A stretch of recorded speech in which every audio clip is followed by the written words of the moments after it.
Shop से कुछ भी खरीदने के बाद, जैसे तुम्हारा फ़ोन हो, लैपटॉप हो, पीसी हो, कुछ भी खरीदने के बाद तुम्हें ऐसा लगा है कि यार 2 दिन और रुक जाता तो इससे बेटर स्पेक्स वाली डिवाइस मुझे मिल जाती। अगर हाँ, तो ये वीडियो तुम्हारे लिए है। देखो, सबसे पहले you are living in 2026 and तुम्हें इस चीज़ को अडैप्ट करना पड़ेगा कि भाई आज की इतनी प्रोग्रेसिव लाइफ में जहाँ टेक्नोलॉजी विदिन सेकंड्स बढ़ रही है, तो तुम्हें प्रोडक्ट्स बहुत ज़्यादा अच्छे बहुत कम टाइम में मिल जाएँगे। तो पहली आदत जो मैंने बना रखी है वो ये है कि भाई कुछ भी खरीदने के बाद पहली बात तो खरीदने से पहले बहुत रिसर्च कर लो, लेकिन अगर उसको खरीद लिया है तो उसको किसी और डिवाइस से कंपेयर मत करो, स्पेसिफिकली अपने फ्रेंड्स ग्रुप के अंदर, क्योंकि प्रोडक्ट तुमने अपनी कंफर्टेबिलिटी के लिए, अपनी लाइफ को और बेटर बनाने के लिए लिया है, ना कि फ्लेक्स करने के लिए लिया है। अगर तुम्हें किसी कंपनी का फोटे नहीं समझ में आ रहा है तो ब्रो, तुम बहुत ही ज़्यादा जल्दी किसी भी फाइनेंशियल डेप में जा सकते हो अपने टेक गैजेट्स को पूरा करने के लिए कि भाई ये 1 साल में आउटडेट हो गया, मैं बदल दूँ। नहीं, बिल्कुल भी नहीं। देखो, हर एक कंपनी का एक यूएसपी होता है, मतलब आप एक यूनिक सेलिंग कैसे कर सकते हो अपनी ब्रांड के द्वारा। अगर हम लोग फ़ोन का एग्जांपल लें तो Xiaomi जैसे ब्रांड जो है वो कैसे फ़ोन्स बनाते हैं, पावर सेंट्रिक।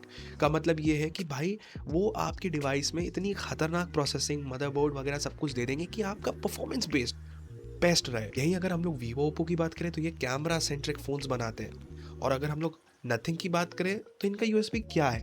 डिज़ाइन, जेनज़ीज़ को बस। सैमसंग की बात करें तो एस सीरीज स्पेसिफिकली एक ओवरऑल बेस्ट फ़ोन बनाते हैं कि भाई हाँ, हो सकता है कुछ एस्पेक्ट में वो चाइनीज़ कंपनी से कम हो, लेकिन ऑल राउंडर फ़ोन परफेक्ट है। फिर अगर एप्पल की बात करें तो एप्पल एक काफ़ी सिंप्लिसिटी रखता है अपने प्रोडक्ट के साथ कि भाई मैं अपने कस्टमर्स को वो डिलीवर करूँ कि भाई कुछ भी नया खरीदने से पहले वो मार्केट में ये ना सोचे कि यार रियलमी ले लूँ कि ओप्पो ले लूँ, वो कहे कि भाई मुझे इतना झंझट नहीं रखना, मुझे एक आईफ़ोन दिला दो।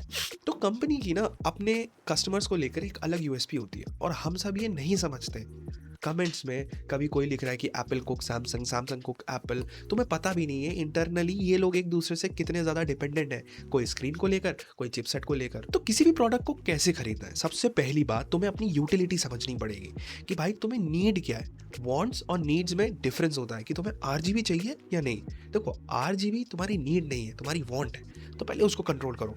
एक अगर अच्छा डिवाइस चाहिए तो तुम्हें अपनी नीड पे फोकस करना चाहिए कि भाई मुझे हैवी गेमिंग करनी है कि भी नहीं, या फिर मैं दुनिया के चक्कर में ले रहा हूँ कि भाई एच प्रोसेसर का कोई बढ़िया सा i9 13 जेन ले ली।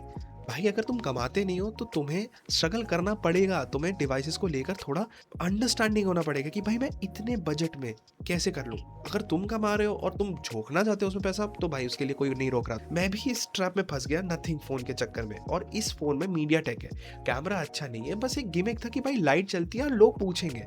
मैं भी फंस चुका हूँ इसमें। उसके बाद से मैंने अंडरस्टैंडिंग रखी कि भाई उस टाइम पे उस प्राइस पॉइंट पे जहाँ पर मैं अभी करंटली जिस कंट्री में हूँ, वहाँ पर S24 somehow same price point पे मिल रहा था, तो मुझे वो ले लेना चाहिए था। आई डोंट नो व्हाई मैंने क्यों नहीं लिया। रिसर्च के टाइम पे अगर तुम कोई भी टेक वीडियोस देख रहे हो तो देखो, टेक गाइज जो होते हैं ना, जो वीडियोस बनाते हैं कि भाई ये ऐसा परफॉर्म कर रहा है, वैसे परफॉर्म कर रहा है, तो उनकी मेंटल स्टेटस समझो। उनने आज के टाइम पे बेस्ट डिवाइस यूज़ कर रहा है, तो अगर उनको हल्का सा भी कुछ बुरा लगता है ना, तो वो दूसरे छोटे डिवाइसेस को अलग नज़रिए से देखते हैं। जहाँ पर हम यूजर्स, जो कंज्यूमर्स ऐसे हैं जिनको उन डिवाइस से भी काम अच्छा चल जाएगा, वो कहेंगे हाँ ठीक ठाक गेमिंग करा लेगा। अब ठीक ठाक के चक्कर में तुम्हें ऐसा लगता है कि यार वो डिवाइस अच्छा नहीं है।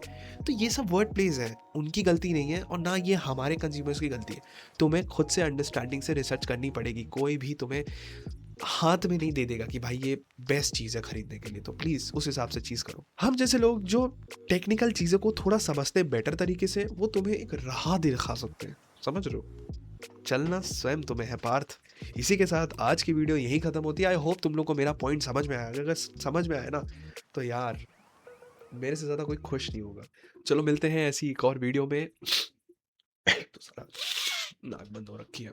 हाँ, तो चलो मिलते हैं इसी के साथ अगली वीडियो में किसी और टॉपिक के साथ। और हो सकता है अगर तुम्हें वीडियो अच्छी लगी तो भाई कमेंट कर देना किसी और नए टॉपिक के साथ जिसमें तुम्हें क्लियरिटी चाहिए।